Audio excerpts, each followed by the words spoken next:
Hi ನಮಸ್ಕಾರ, welcome back to the channel. ಇವತ್ತಿನ ವಿಡಿಯೋದಲ್ಲಿ ಈ ರೀತಿಯಾದ ಒಂದು ಹ್ಯಾಂಡ್ ಬ್ಯಾಗ್ ಅನ್ನ ಹೇಗೆ ಹೊಲಿಯೋದು ಅನ್ನೋದನ್ನ ನೋಡ್ತಾ ಹೋಗೋಣ. ಇದೊಂದು ತುಂಬಾನೇ ಸಿಂಪಲ್ ಆದಂತ ಹ್ಯಾಂಡ್ ಬ್ಯಾಗ್. ನೀವು ಬಿಗಿನರ್ಸ್ ಆದ್ರೂ ಕೂಡ ಇದನ್ನ ಆರಾಮಾಗಿ ಮನೆಯಲ್ಲಿ ಟ್ರೈ ಮಾಡಬಹುದು. ನಾನಿಲ್ಲಿ ಮೇನ್ ಬಟ್ಟೆ ಮತ್ತೆ ಸ್ಪಾಂಜ್ ಹಾಕಿದೀನಿ ಮಧ್ಯಕ್ಕೆ, ಹಾಗೆ ಲೈನಿಂಗ್ ಬಟ್ಟೆ ಇದಿಷ್ಟನ್ನ ಹಾಕಿ ಮೊದಲಿಗೆ ಕ್ವಿಲ್ಟ್ ಮಾಡಿ ರೆಡಿ ಮಾಡಿ ಇಟ್ಕೊಂಡಿದೀನಿ. ನಿಮ್ಮ ಹತ್ರ ಯಾವ ಬ್ಲೌಸ್ ಪೀಸ್ ಇದ್ರೆ ಇದಕ್ಕೆ ಬಳಸಬಹುದು. ಹಾಗೆ ಇದರ ಅಳತೆ 17.5 ಇಂಚ್ ಆಗುವಷ್ಟು ಉದ್ದ ಇದೆ, ಹಾಗೆ 10 ಇಂಚ್ ಆಗುವಷ್ಟು ಅಗಲ ಇದೆ. ವಿಡಿಯೋವನ್ನ ಶುರು ಮಾಡೋಕ್ಕಿಂತ ಮುಂಚೆ ಯಾರೆಲ್ಲ ನಮ್ಮ ಚಾನಲ್ ಅನ್ನ ಹೊಸದಾಗಿ ನೋಡ್ತಾ ಇದ್ರು ದಯವಿಟ್ಟು ಸಬ್ಸ್ಕ್ರೈಬ್ ಮಾಡ್ಕೊಂಡು ನೋಡಿ. ಹಾಗೆ ನಿಮ್ಮ friends, family, neighbours, well wishers ಯಾರೆಲ್ಲ ಇದ್ದಾರೋ ಅವ್ರಿಗೆಲ್ಲ ನನ್ನ ವಿಡಿಯೋಸ್ ಅನ್ನ ಶೇರ್ ಮಾಡಿ ಅಂತ ಕೇಳ್ಕೊಳ್ತೀನಿ. ಹಾಗಾದ್ರೆ ಇವತ್ತಿನ ವಿಡಿಯೋವನ್ನ ಶುರು ಮಾಡೋಣ. ಈಗ ಇದನ್ನ ಕರೆಕ್ಟ್ ಆಗಿ ಈ ತರ ಮಧ್ಯಕ್ಕೆ ಫೋಲ್ಡ್ ಮಾಡಿ ಇಟ್ಕೊಂಡಿದೀನಿ. ಪಿನ್ಸ್ ಅನ್ನ ಹಾಕೊಳ್ತಾ ಇದೀನಿ ನೀಟಾಗಿ ಸೆಟ್ ಮಾಡ್ಕೊಳ್ಳೋದಕ್ಕೆ.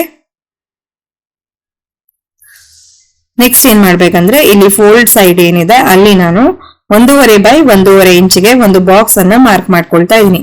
ಎರಡೂ ಕಡೆಗೂ ಇದೇ ರೀತಿಯಾಗಿ ಅಳತೆ ಮಾಡಿ 1.5 by 1.5ಗೆ ಒಂದು ಬಾಕ್ಸ್ ಅನ್ನ ಮಾರ್ಕ್ ಮಾಡ್ಕೊಳ್ಬೇಕು. ಇದಾದ್ಮೇಲೆ ಅದನ್ನ ಕಟ್ ಮಾಡ್ಕೊಂಡೆ.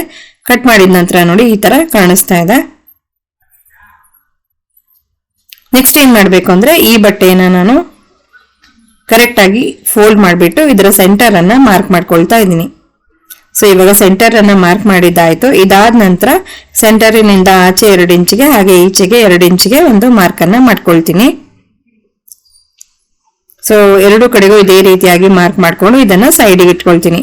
ಇವಾಗ ಬೆಲ್ಟ್ ಮಾಡೋದಕ್ಕೆ ನಾನಿಲ್ಲಿ 4 by 17.5 ಇಂಚಿನ 2 ಬಟ್ಟೆ ಪೀಸಸ್ ಅನ್ನ ತಗೊಂಡಿದೀನಿ. ಇವೆರಡೂ ಕೂಡ ಒಂದೇ ಅಳತೆಯಲ್ಲಿ ಇದೆ. ಹಾಗೆ ಇದನ್ನ ಈ ರೀತಿಯಾಗಿ ಫೋಲ್ಡ್ ಮಾಡ್ಬಿಟ್ಟು ನೋಡಿ ಈ ತರ ಒಂದ್ ಫೋಲ್ಡ್, ಈ ತರ ಒಂದ್ ಫೋಲ್ಡ್, ಎರಡು ಕಡೆಗೂ ಸ್ಟಿಚ್ ಹಾಕಿ ಬೆಲ್ಟ್ ಅನ್ನ ರೆಡಿ ಮಾಡ್ಕೊಳ್ತೀನಿ. ಸೊ ಎರಡು ಬೆಲ್ಟ್ ಅನ್ನು ಇದೇ ರೀತಿಯಾಗಿ ನಾನು ರೆಡಿ ಮಾಡ್ಕೊಳ್ತೀನಿ. ಸೊ ನೋಡಿ ಇವಾಗ 2 ಬೆಲ್ಟ್ ರೆಡಿ ಆಯ್ತು. ನೆಕ್ಸ್ಟ್ ನಾವು ಮುಂಚೆನೆ ಬ್ಯಾಗ್ಗೆ ಮಾರ್ಕ್ ಮಾಡ್ಕೊಂಡಿದ್ವಲ್ಲ ಅದನ್ನ ತಗೊಂಡು ಬೆಲ್ಟ್ ಅನ್ನ ಮಾರ್ಕ್ ಮಾಡಿದ್ರ ಮೇಲೆ ಈ ರೀತಿಯಾಗಿ ಇಟ್ಬಿಟ್ಟು ಸ್ಟಿಚ್ ಅನ್ನ ಹಾಕ್ಬೇಕು. ಸೊ ಎರಡು ಕಡೆಗೂ ಇದೇ ರೀತಿಯಾಗಿ ಮಾಡ್ಕೊಂಡ್ರೆ ಆಯ್ತು. ಈಗ ನಾನು ಸ್ಟಿಚ್ ಅನ್ನ ಹಾಕೊಂಡಿದ್ದಾಯ್ತು ನೋಡಿ ಈ ತರ ಕಾಣಿಸ್ತಾ ಇದೆ. ನೆಕ್ಸ್ಟ್ ನಾನು ಇದಕ್ಕೆ ಜಿಪ್ ಅನ್ನ ಅಟ್ಯಾಚ್ ಮಾಡಬೇಕು. ಸೊ ಜಿಪ್ ಅನ್ನ ಈ ತರ ಇಟ್ಬಿಟ್ಟು ಮೊದಲಿಗೆ ಒಂದು ಸ್ಟಿಚ್ ಅನ್ನ ಹಾಕೊಳ್ತೀನಿ. ಸೊ ಇವಾಗ ಒಂದು ಸ್ಟಿಚ್ ಅನ್ನ ಹಾಕಿದಾಯ್ತು. ಇವಾಗ ಇದನ್ನ ಉಲ್ಟಾ ತಿರುಗಿಸ್ತಾ ಒಂದು ಟಾಪ್ ಸ್ಟಿಚ್ ಅಥವಾ ಪ್ರೆಸ್ ಸ್ಟಿಚ್ ಅಂತ ಕೂಡ ಹೇಳ್ಬೋದು, ಅದನ್ನ ಮಾಡ್ಕೊಳ್ಬೇಕು. ಹೀಗೆ ಮಾಡೋದ್ರಿಂದ ಜಿಪ್ಪು ಕರೆಕ್ಟ್ ಆಗಿ ಅಟ್ಯಾಚ್ ಆಗತ್ತೆ. ಈಗ ಒಂದ್ ಕಡೆ ಜಿಪ್ಪು ಅಟ್ಯಾಚ್ ಮಾಡಿದಾಯ್ತು. ಇನ್ನೊಂದ್ ಸೈಡು ಇದೇ ರೀತಿಯಾಗಿ ಜಿಪ್ ಅನ್ನ ಅಟ್ಯಾಚ್ ಮಾಡ್ಬೇಕು.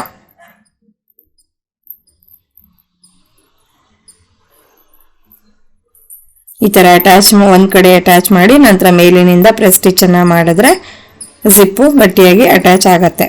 ನೆಕ್ಸ್ಟ್ ನಾವು ಇದಕ್ಕೆ ರನ್ನರ್ ಅನ್ನ ಇನ್ಸರ್ಟ್ ಮಾಡ್ಕೊಳ್ಳೋಣ. ಸೊ ಈ ರನ್ನರ್ ಅನ್ನ ನಾನು ಇದ್ರೊಳಗೆ ಇನ್ಸರ್ಟ್ ಮಾಡ್ಕೊಂಡು ತೆಗೆದ್ಬಿಟ್ಟು ಮತ್ತೆ ಅದನ್ನ ಇನ್ಸರ್ಟ್ ಮಾಡ್ಕೊಳ್ತೀನಿ. ಸೊ ಈ ತರ ಮಾಡಿದಾಯ್ತು. ಇವಾಗ ಈ ಬ್ಯಾಗ್ ಅನ್ನ ಉಲ್ಟಾ ಮಾಡ್ಕೊಳ್ತಾ ಇದೀನಿ. ಸೊ ಈಗ ಉಲ್ಟಾ ಮಾಡ್ಬಿಟ್ಟು ನೋಡಿ ಈ ತರ ಕಾಣಿಸ್ತಾ ಇದೆ. ಎಕ್ಸ್ಟ್ರಾ ಇರುವಂತ ಜಿಪ್ಪು ಬಟ್ಟೆ ಏನಾದ್ರೂ ಇದ್ರೆ ಅದನ್ನೆಲ್ಲ ಕಟ್ ಮಾಡ್ಕೊಳ್ಬೇಕು. ಹಾಗೆ ಎರಡು ಸೈಡ್ಸ್ ಅನ್ನು ಸ್ಟಿಚ್ ಅನ್ನ ಮಾಡಬೇಕು. ಸೊ ಎರಡು ಕಡೆಗೂ ಸ್ಟಿಚ್ ಅನ್ನ ಹಾಕೊಂಡಿದ್ದಾಯ್ತು. ಈ ತರ ಕಾಣಿಸ್ತಾ ಇದೆ ನೋಡಿ. ಇವಾಗ ಈ ಎಡ್ಜಸ್ ಅನ್ನ ನಾನು ಮತ್ತೆ ಪೈಪಿಂಗ್ ಇಂದ ಕ್ಲೋಸ್ ಮಾಡ್ತೀನಿ. ಸೊ ಪೈಪಿಂಗ್ ಮಾಡೋದಕ್ಕೂ ಅಷ್ಟೇನ ಲೈನಿಂಗ್ ಫ್ಯಾಬ್ರಿಕ್ ಬಟ್ಟೆನ ಬಳಸ್ತಾ ಇದ್ದೀನಿ. 1.5 ಇಂಚ್ ಆಗೋಷ್ಟು ಅಗಲದ 2 ಪೀಸಸ್ ಅನ್ನ ಕಟ್ ಮಾಡಿ ಇಟ್ಕೊಂಡ್ರೆ ಆಯ್ತು. ಸೊ ಈ ತರ ಲೈನಿಂಗ್ ಅನ್ನ ಈಗ ಪೈಪಿಂಗ್ ಹೇಗೆ ಕೊಡೋದು ಅನ್ನೋದ್ರ ಬಗ್ಗೆ ಈಗಾಗಲೇ ಒಂದು ಡೀಟೇಲ್ ವಿಡಿಯೋವನ್ನ ಹಾಕಿದ್ದೀನಿ. ಐ ಕಾರ್ಡ್ ಅಥವಾ ಡಿಸ್ಕ್ರಿಪ್ಷನ್ ಅಲ್ಲಿ ಲಿಂಕ್ ಅನ್ನ ಕೊಟ್ಟಿರ್ತೀನಿ, ಚೆಕ್ ಮಾಡಿ. ಸೊ ಇವಾಗ ನಾನು ಎರಡು ಕಡೆಗೂ ಪೈಪಿಂಗ್ ಅನ್ನ ಮಾಡಿದಾಯ್ತು. ಇದಾದ ನಂತರ ಇಲ್ಲಿ ನಾವು ಮೊದಲಿಗೆ ಹಿಂಗ್ ಕಟ್ ಮಾಡ್ಕೊಂಡಿದ್ವಲ್ಲ ಅಲ್ಲಿ ಈ ಪ್ರಕಾರವಾಗಿ ಹಿಡಿತಾ ಅಲ್ಲೂ ಕೂಡ ಸ್ಟಿಚ್ ಅನ್ನ ಹಾಕ್ಬೇಕು. ಸೊ ಎರಡು ಕಡೆನೂ ಈ ರೀತಿಯಾಗಿ ನಾನು ಸ್ಟಿಚ್ ಅನ್ನ ಹಾಕೊಂಡ್ ಬಂದೆ. ಇವಾಗ ಇದಕ್ಕೂ ಅಷ್ಟೇ ಫೈನಲ್ ಫಿನಿಶಿಂಗ್ ಮಾಡಬೇಕು ಅಂತ ಹೇಳಿ ಪೈಪಿಂಗ್ ಅನ್ನ ಮಾಡಬೇಕು. ಸೊ ಪೈಪಿಂಗ್ ಮಾಡೋದಕ್ಕೂ ಇದೇ ಬಟ್ಟೆಯನ್ನೇ ಬಳಸ್ತಾ ಇದ್ದೀನಿ.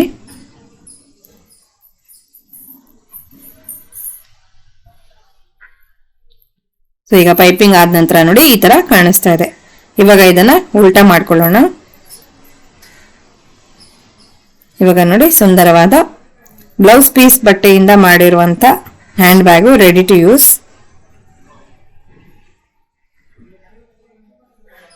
ಎಲ್ಲ ಕಾರ್ನರ್ಸ್ ಅನ್ನ ನೀಟಾಗಿ ತೆಕ್ಕೊಳ್ತಾ ಇದ್ದೀನಿ.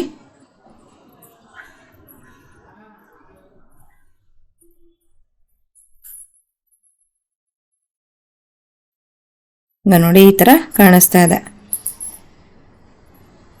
ಬೇಸ್ ಕೂಡ ಸಾಕಷ್ಟು ದೊಡ್ಡದಾಗಿದೆ. ಆರಾಮಾಗಿ ಒಂದಷ್ಟು ಐಟಮ್ಸ್ ಅನ್ನ ಇದರಲ್ಲಿ ಇಡ್ಸುತ್ತೆ. ಸೊ ಇವತ್ತಿನ ವಿಡಿಯೋನ ಇಲ್ಲಿಗೆ ಮುಗಿಸ್ತಾ ಇದ್ದೀನಿ. ವಿಡಿಯೋ ಇಷ್ಟ ಆಗಿದ್ದಲ್ಲಿ ಪ್ಲೀಸ್ ಒಂದು ಲೈಕ್ ಕೊಡಿ. ಚಾನಲ್ಗೆ ಹೊಸಬಾಗಿದ್ದಲ್ಲಿ ಸಬ್ಸ್ಕ್ರೈಬ್ ಮಾಡ್ಕೊಂಡು ನೋಡಿ ಅಂತ ಹೇಳ್ತಾ ಮತ್ತೊಂದು ಹೊಸ ವಿಡಿಯೋದೊಂದಿಗೆ ಭೇಟಿಯಾಗೋಣ. ಅಲ್ಲಿವರೆಗೂ ಎಲ್ರಿಗೂ ಧನ್ಯವಾದಗಳು. Take care and bye.